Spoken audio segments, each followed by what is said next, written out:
Hello po, magandang araw po sa ating lahat. Welcome back to our daily vlog. At ang gagawin natin ngayon mga idol ay papakawalan po natin ulit yung ating mga alagang manok dito sa likod upang sa ganun ay liwaliw sila at hindi may stress sa kanilang kulungan. At higit sa lahat para makatuka sila ng mga preskong damo at saka mga insekto na pwede nilang kainin dito sa labas. So ayan po, binuksan ko na yung daanan nila at palabas dito sa likod. So ang oras po ngayon is nasa 8:30 AM po ng umaga. So maganda po yung araw, sikat ng araw at saka pwedeng-pwede at saka gustong-gusto ng ating mga alagang manok yung freskong mga damo at saka kung may mga pwede nilang tukain dyan na insekto ay gustong-gusto nila. Noong una mga ka-idol ay hindi tayo nagpapalabas ng ating mga alagang manok at nagpapatuka dito sa mismong labas ng kanilang kulungan dahil hindi natin alam kung ano yung mangyari sa kanila dito sa labas kaya hindi tayo nagpapalabas sa kanila nung una. At sa mga ka-idol, dapat din nating pakawalan yung ating mga manok para makaiwas stress din sila sa kanilang kulungan. Number 2 is para makatuka sila ng preskong mga damo at mga insekto na gusto nilang kainin sa labas. At syempre para makatipid din tayo sa ating mga feeds na kinakain nila daily kasi talagang magastos din yung pag-aalaga ng manok lalong-lalo na sa kanilang patuka or yung feeds.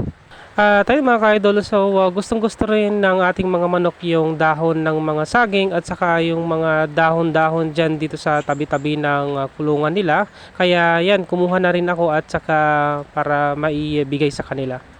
Dito ko rin discover na may mga dahon din pala na gusto nila or gusto ng ating mga alagang manok katulad ng dahon ng saging, ipil-ipil at saka iba pa na nandito sa likod ng kulungan. At sa tuwing pinapalabas ko yung aking mga alagang manok, mga ka-idol, ay binabantayan ko rin sila para at least kung hindi sila makawala or hindi sila gaano makalayo dito sa mismong kulungan nila. At araw-araw silang na-excite mga ka-idol kasi pag bukas mo pa lang ng pintuan sa kanilang kulungan ay talagang gusto na nilang makawala at makagala dito sa labas. Nakakatuwa din mga ka-idol kasi pag nakita ka na nila dito sa labas ay talagang sinusundan ka nila. At sobrang kulit din nila mga ka-idol kasi kung nasaan ka andun din sila. So talagang nasa buntot mo lang yung mga manok.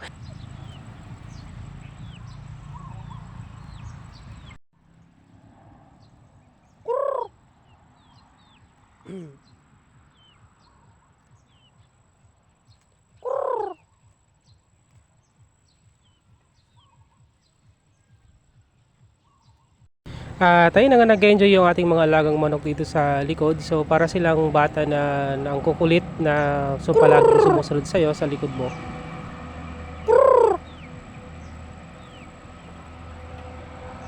Dito sa likod ng ating mga kulungan mga ka-idol ay meron tayong papaya na nakatanim at ewan ko kung sino yung nagtanim dito pero ang pagkakalam ko is nagtapon kami ng mga buto ng papaya dito sa likod ng kulungan noon kaya at ito na namumulaklak na siya at saka ready na siyang mamunga. Dito ko na pinapasok yung ating mga alagang manok dito sa likod. So ayan po, sumabay lang sila sa akin kasi yung mga manok natin is masunurin. So pag umalis ka na, nasa likod mo lang sila at saka papasok na sila. At ang nakakatuwa mga ka-idol ay pagbalik ko at saka kinuha ko tong camera is sumunod din sila sa akin sa likod.